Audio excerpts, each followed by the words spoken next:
इसी जन्म में भगवत रस में डूबना चाहते हैं तो सबसे पहले हमें संसार कड़ुआ लगना चाहिए, संसार के संबंध फीके लगने चाहिए। कोई भी सुख सामग्री हमारे हृदय को शीतलता ना प्रदान करे, यह स्थिति होनी चाहिए। नहीं खान पान ते भावे है, नहीं कोमल वसन सुहावे है, सब विषय लगे ते खारा है, हरि आशिक का मग न्यारा है। नारायण हरि भजन में ये पांचों न सुहात, विषय भोग, निद्रा, हंसी, जगत प्रीति, बहुबात। जब तक हमें ये व्यवहार प्रपंच सुखद भासता है, तब तक परमार्थ की जो सूक्ष्म वृत्ति है वो उदय ही नहीं होती है। वो जान ही नहीं पाता परमार्थ किसे कहते हैं। थोड़ा दान पुण्य, ये इधर उधर तीर्थयाटन, थोड़ा स्वाध्याय, यही परमार्थ समझता है। बाहरी क्रियाओं को, शुभ क्रियाओं को परमार्थ समझता है, जबकि ठीक जैसे अशुभ क्रियाएं बंधन कारक हैं, वैसी शुभ क्रियाएं भी बंधन कारक हैं। ये जो जीवन मुक्त पुरुष होता है, ये शुभ अशुभ दोनों से परे होता है। अच्छा बुरा, अनुकूल प्रतिकूल, लाभ हानि, सुख दुख, ये द्वंद्व उसे स्पर्श भी नहीं कर सकते। अभी अगर आकर्षण है और हम प्रभु के मार्ग में चल रहे हैं तो साधक हैं। कोई आकर्षण, जित संग दोषा, किसी भी विषय का सानिध्य, वस्तु का सानिध्य, व्यक्ति का सानिध्य, स्थान का सानिध्य, उसके भजन में विक्षेप नहीं डाल सकता। कहीं भी कैसी भी परिस्थिति, स्थान, व्यक्ति, वस्तु का संयोग है, पर वो अंतर से अपने प्रभु में डूबा हुआ है। इसलिए बाहरी इनका कोई भी प्रभाव उसके हृदय में नहीं पड़ता।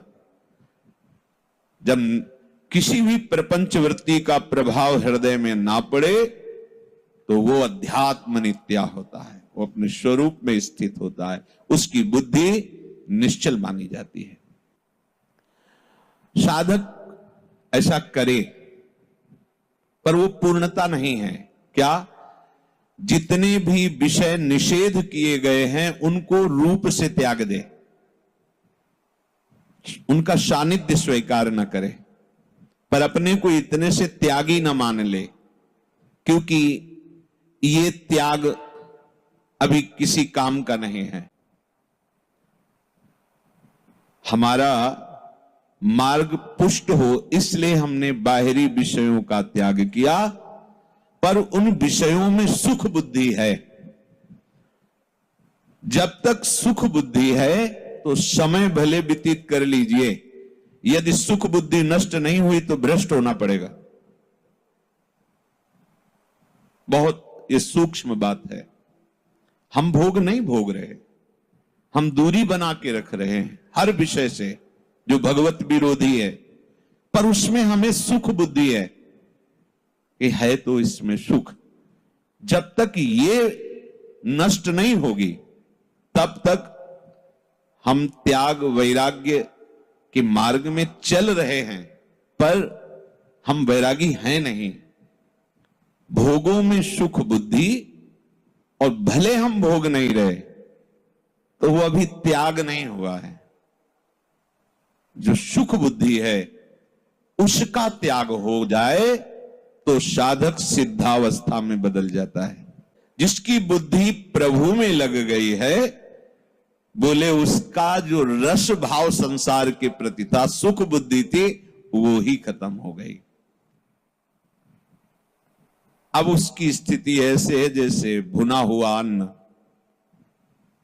गेहूं चना भुना हुआ, कितनी भी सुंदर खेती उपजाऊ हो वहां उसे डाल दो, खूब खाद पानी दो, पर उसमें अंकुरण नहीं होगा।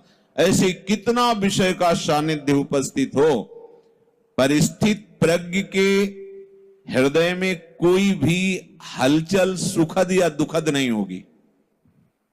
क्योंकि वैसे जगह स्थित कर दिया है अपनी बुद्धि जहां परमानंद है, सुख दुख की पहुंच ही नहीं है। जब हमारी बुद्धि देह में स्थित होती है तब भोगों के प्रति आकर्षण, सुख दुख, लाभ हानि, मान अपमान, निंदा स्तुति आदि ये द्वंद हमें क्लेश देते हैं।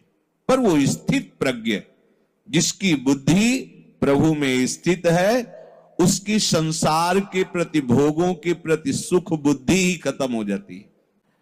जब तक शरीर में प्राण है तब तक सिद्ध पुरुष भी शास्त्र मर्यादा की रक्षा करता रहता है। ये भगवान की ऐसी भूल भुलैया माया है, कभी भी कहीं भी जिनकी हर समय समाधि अवस्था रहती है उनको भी विचलित कर दिया। ना जानो छिनंत कवन बुद्धि घटे प्रकाशित, छुट चेतन जो अचेत तेऊ मुनि भय विश्वासित। उनके भी हृदय पर विषय ने अपना प्रभाव डाल दिया। पर भगवत चरणारविंद के प्रेमी के हृदय में डाल दे, ऐसा किसी विषय में सामर्थ्य ही नहीं। भगवान के मोहिनी अवतार में भी सामर्थ्य नहीं है कि राधा चरणारविंद की आसक्ति वाले चित्त में अपना प्रभाव डाल दे। जो गोरे चरणारविंद की आसक्ति से युक्त हो गए हैं उनके हृदय में भगवान के मोहिनी अवतार की भी सामर्थ्य नहीं, जो महादेव जी को भी विचलित कर दिया।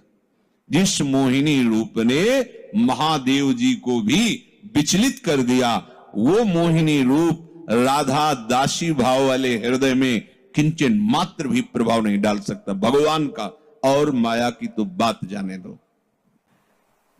क्योंकि ये जो संसार के प्रति सुख बुद्धि है ये अहंकार में रहती है, देहाभिमान में।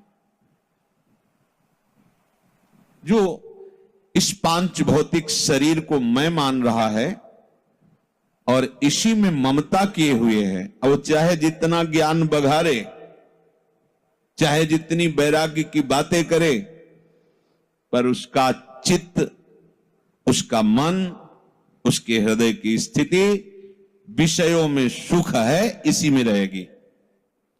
और जब ये अहंकार, ये अहम प्रियालाल के चरणों में समर्पित हो जाता है, तब ऐसी पावन स्थिति स्वाभाविक प्रकट होती है जो किसी साधन से नहीं होती। उसे अच्छा ही नहीं लगता है, उसको ये अकल लगानी नहीं पड़ती, ये बुद्धि नहीं लगानी पड़ती कि ब्रह्म सत्यम जगन मिथ्या, ये उसको कुछ अच्छा नहीं लगता। बस एक हृदय में अजीब सी पीड़ा हो रही है, हर समय स्वाभाविक अपने प्रीतम का स्मरण हो रहा है, न लोक की न परलोक की कोई परवाह नहीं है। अगर चाह है तो प्रियालाल की चर्चा सुनने के लिए, प्रियालाल की रूप माधुरी सुनने के लिए, कामना है तो प्रियालाल की सेवा के लिए, अगर पाना है तो प्रतिपल कृपा कटाक्ष। बस चाहना, कामना, पाना, ये सब उनके चरणों में लग जाता है। जब तक हमारी बुद्धि विषयों में सुखमयी है तब तक हमें भगवान नाम का भी सुख नहीं मिलेगा। जप के देख लीजिए, थोड़ा बारा जपेंगे, सुख बुद्धि विषयों में है तो स्वाद नहीं मिलेगा। नहीं, इतना स्वादिष्ट नाम है कि आप छोड़ना चाहें तो नहीं छोड़ पाएंगे। छोटे छोटे विषयों का स्वाद रसेंद्री लेती है तो उसकी याद आती रहती है और लगता है वो विषय सदैव हम समीप रखें, जबकि उसमें सुखाभास है।